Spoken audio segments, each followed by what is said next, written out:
Handmade Conversations, our first ever podcast for this series that we have begun for our viewers. Rural Handmade is a tech-enabled B2B marketplace for sustainable and handmade goods. And today, for our first ever podcast, we have with us Ms. Jaya Jaitly. Ms. Jaitly is a social activist, a politician for over 25 years, a writer, and a patron of crafts. Today, our conversation with her will be centered on her intimate knowledge of the craft traditions of India, which she has worked in for over 40 years. So we have a lot to learn and a lot in store. Stay tuned. Ms. Jaitly, thank you so much for being on board with us. It is an absolute honor to be here with you. So to begin with, I would like to introduce to the viewers, Ms. Jaitly is the founder and president of the Dastkari Haat Samiti, which is a national association of Indian craftspeople, and it was established in 1986. Now, it consists of a large membership of craftspersons as individuals, family units, cooperatives, associations, and societies. Ms. Jaitly, to begin with, could you please tell us a little bit about Dastkari Haat Samiti and how the journey came into being and why you decided to establish it in the first place? Okay, thank you first of all for calling me. It's an honor for me also to be the first person on your podcast launch. Of course, being the first is never a good idea because everybody who comes after can always improve on you. But anyway, I'll try to share as the best I can.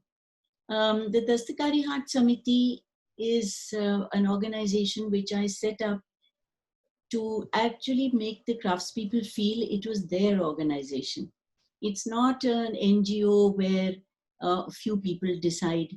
It's the craftsperson's membership, a membership of each one coming on board and having a right to ask for something, ask for help, say something. And whenever we have meetings of our organization, we kind of ask them all what they would like to do, what went right or wrong in a particular bazaar, and what are their needs. So I feel right from the beginning, because I've been in and a social activist and a politician, also a little bit associated with unorganized trade unions, I always felt that it was necessary to make a platform of the beneficiaries, the people who need a voice, and also to make it democratic. So I'm not the deciding factor, I only serve them. But the organization, which is now quite old, as you said, 1986, started with the focus on markets, because unless a craftsperson has a market, he can go nowhere and he can't survive. He creates for the community and he creates utility items. When we say craft, for instance, a person he does his craft well, meaning he knows his professional skill well. It can apply just as well to a carpenter, to an embroiderer, or to even a mason. So craft is a separate word, which is like a noun, and it is also definitive of a skill. A craft object is something made by hand, which is how we understand it. Right. And in the beginning, crafts were always in our society about utility. There was no reason, even if the utility was a part of a ritual, part of a puja, part of a ceremony or celebration. So all that was required. Nothing was utterly useless. Today, unnecessarily following Western patterns, crafts have become over-embellished, over-decorated, and actually become things that you don't really need, but if you have a whim or you have the money, you buy. So my purpose through the Samiti is to bring craftspeople out into urban areas, introduce crafts and their skills to people in cities who otherwise have only industrial products and now foreign products to choose from, appreciate our heritage and sustain their livelihoods. So the basic thing is livelihood and heritage, which we sustain through our Samiti. That's such a noble thought, and I'd like to know more about this. And let's also just deep dive into the industry of handmade goods. So with that, the idea is that the global handmade industry is worth $500 billion today. India makes up about 17% of the global population. And our second largest sector in terms of employment after agriculture happens to be the handicrafts industry. And so we employ currently around 7 million people. So that's on records.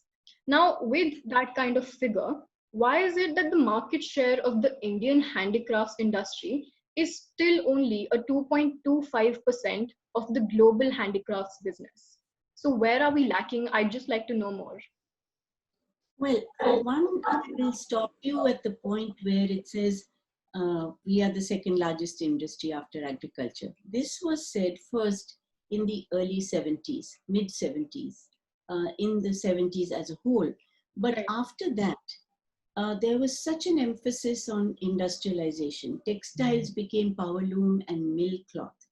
And everywhere, I believe that there was such a shift from rural areas to cities that I'm not very sure after agriculture, crafts is really the second largest. Unfortunate thing is, it may be, but nobody has actually done a statistical survey.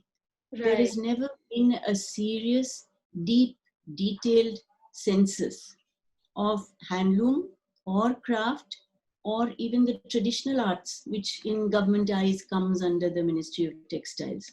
Traditional arts today are not just wall paintings. They are put on trays and kettles and boxes, and they become a craft with art on it, which is Indian.